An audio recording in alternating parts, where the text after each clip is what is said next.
Very well, ladies and gentlemen. So Brendan Rodgers has confirmed to his pre-match press conference that it looks like there will be some departures for Leicester City, and there are some forced problems that is really troubling him at the moment.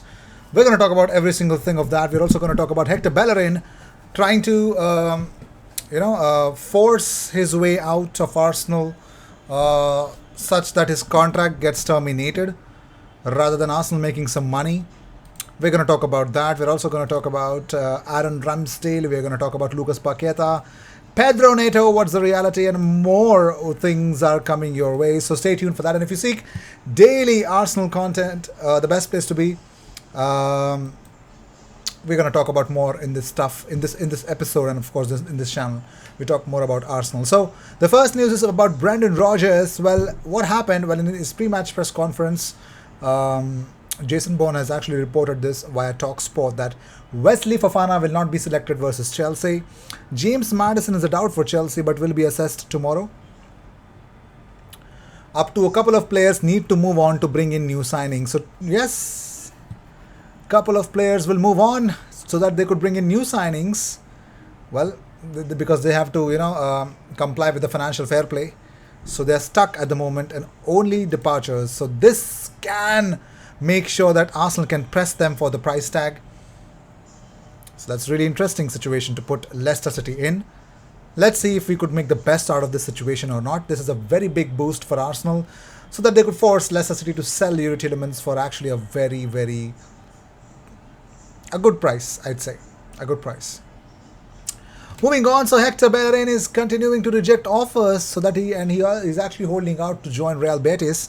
Now, player and his agents believe Arsenal will give them their wish of a contract termination during the last 72 hours of the window, willing to take salary cut to join Real Betis. This is according to Estadio Deportivo. I don't like this attitude of Hector Bellerin, man.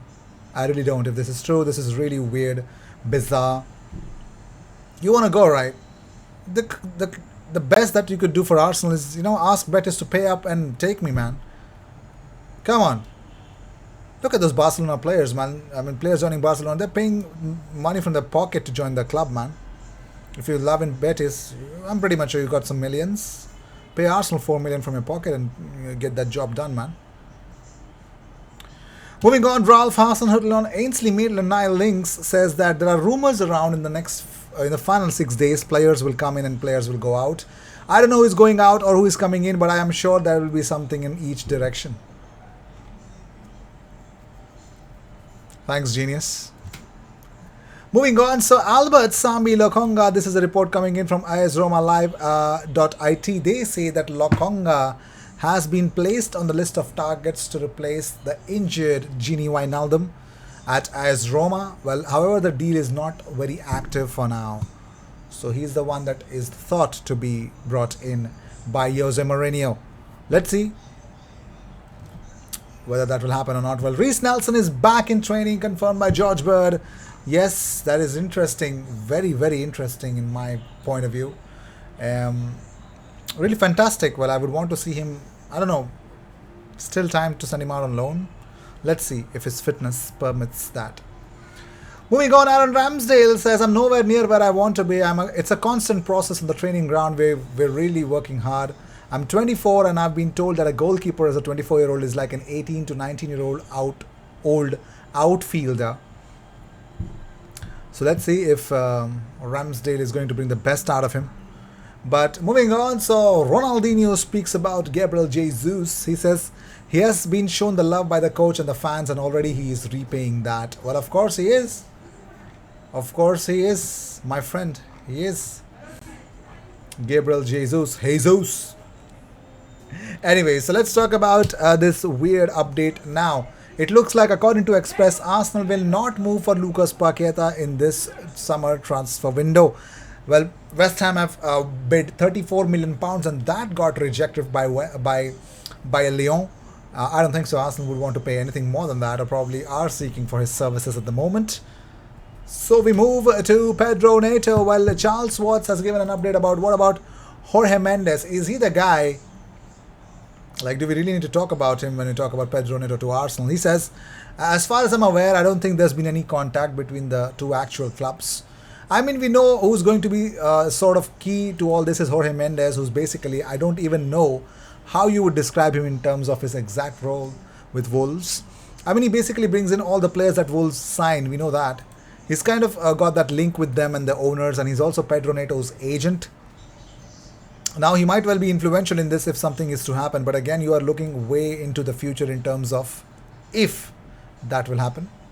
Now, Arsenal don't have too much time. The transfer deadline is not that far away, but I could never sit here right now and say whether Arsenal are going to sign Neto or not, because lots of stuff has to happen for that.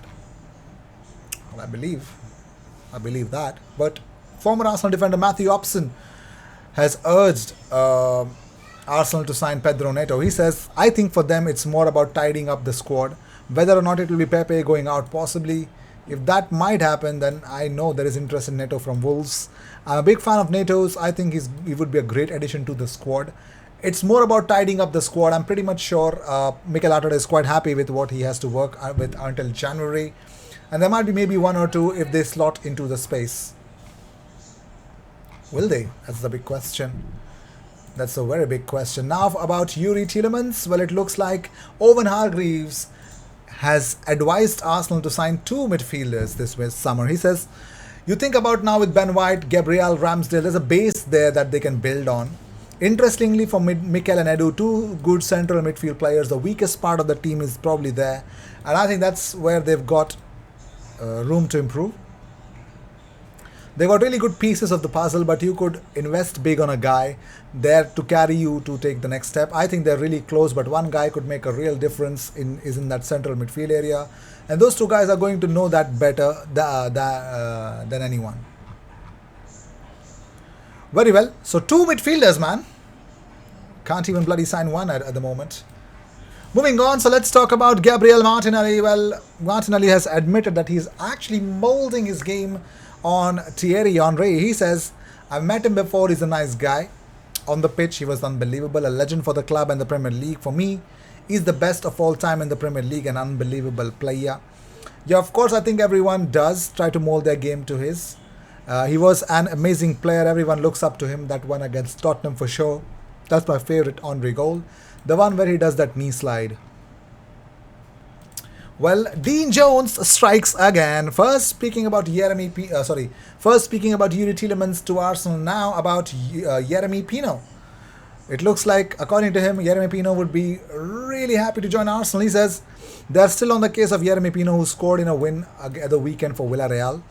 He's going to continue to play for his club as normal, but I'm told he is very much open to a transfer like this and would be excited to join Arsenal. Excited to join Arsenal, bro. Arsenal still got the pull, baby. Oh, hell, they do.